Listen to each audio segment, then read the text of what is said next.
to see this version of Spectacles just made my nerdy heart happy. So, I'm Lafiya Watson. I'm a multidisciplinary artist and creative technologist and head of Bad Chick Studios. I'm Julio Zabre, co-founder and CTO of Wabi Games. I'm really happy to be here. Like I got the invitation, and it's always wonderful to meet developers that are so passionate about it. Always excited to kind of talk to other creators and see what they've been up to. I'd love to hear about how you got started in AR. Like, what is your origin story? I started when I was on college. So since I was really young, I really like technology. I learned how to program when I was 12. And from that age, I started to build up my career. And when I was graduating from college, we created a custom AR library from scratch. Like we did all the math, we did the computer vision, we used the 3D engine, we did everything.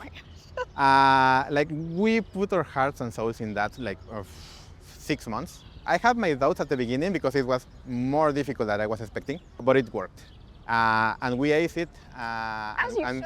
Yeah, and we graduated. Sadly, I didn't get to use that at that moment when I graduated, but later I started to work on AR. So yeah, that's how I started. Also, Lafiya, I would love to know, how do you start in AR? Like, what motivated you to start building AR experiences? AR really came into my life at a point where I was kind of struggling creatively. I am, as a multidisciplinary artist, really love creating mixed media projects, especially with some elements of interactivity. The tool that I used for many years, Flash, got phased out. And yes, and so I really spent a couple years like lost, kind of searching for the next thing that would allow me to create and express myself. And so when I started learning about AR and learning about all the features and the capabilities and the possibilities, it just kind of reignited this creative spark that I kind of had been missing for a long time. Years later, I'm still just as passionate about it, so I'm just going to keep running with it as long as I can, you know. I really love your style and what you have created so far. Will you describe more about how do you make what you do? I think there's a few elements that I kind of incorporate in a lot of my work. First and foremost, it's really just the combination of storytelling and interactivity. I really love creating my own stories and making the user, you know, an active participant in my own stories. I think along with that is just this element of exploration and discovery. So I'm love being able to kind of poke around an area and, you know, uncover a hint, put these pieces together. That's why I love escape rooms so much.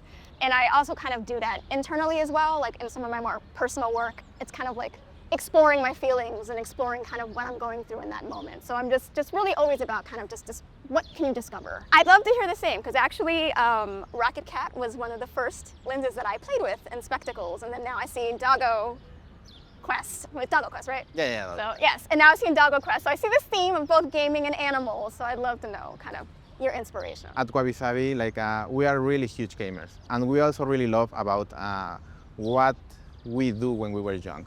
As you may notice, Wabi is a Japanese word.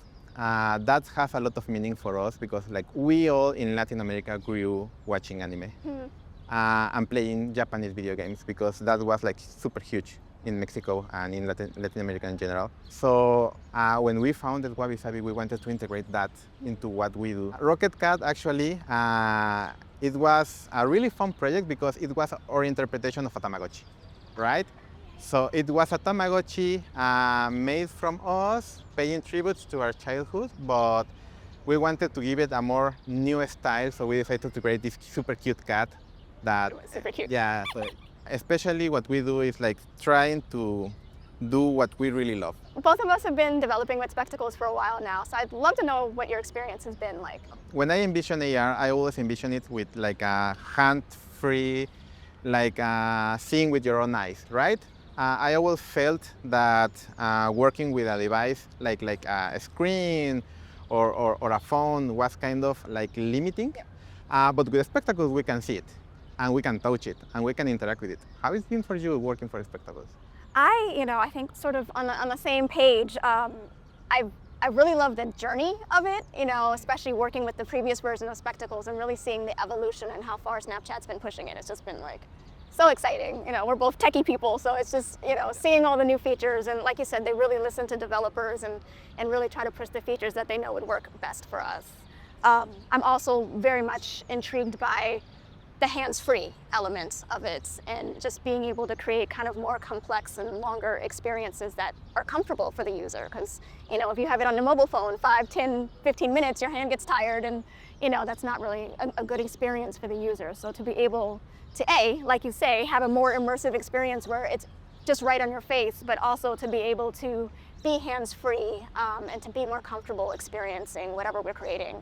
We really had a wonderful talk, and I really want to know, what do you expect of augmented reality? What do you think the future for the technology awaits? I really feel like it's a wonderful way to, and already is and will continue to be a wonderful way to connect with others. I think everybody talks about technology in a negative way and that it, you know, makes us isolated, but I think, you know, even with your gamified experiences, even with my ideas for listening party, just the idea of being able to connect, even if we're not in the same room, or connect with your dog, or connect, you know, just different ways to be able to still just interact with each other. I really want the technology to be not only a way for you to augment reality, for a way for the device to actually identify the world around you. Like if I walk to the kitchen, it knows I am in the kitchen and let me interact in some way with the device that actually it's meaningful to me, like teach me how to cook or remind me about my daily things. The device actually enhance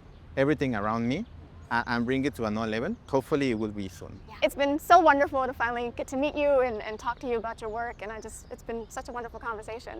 Yeah, the same, Lafiya. Like the first time I met you, and it's like we have been friends forever. Yeah. Like it was wonderful to know how do you think about this and to see your personal experience and how do you think about the technology. So it's been wonderful. Thank you so much for the conversation.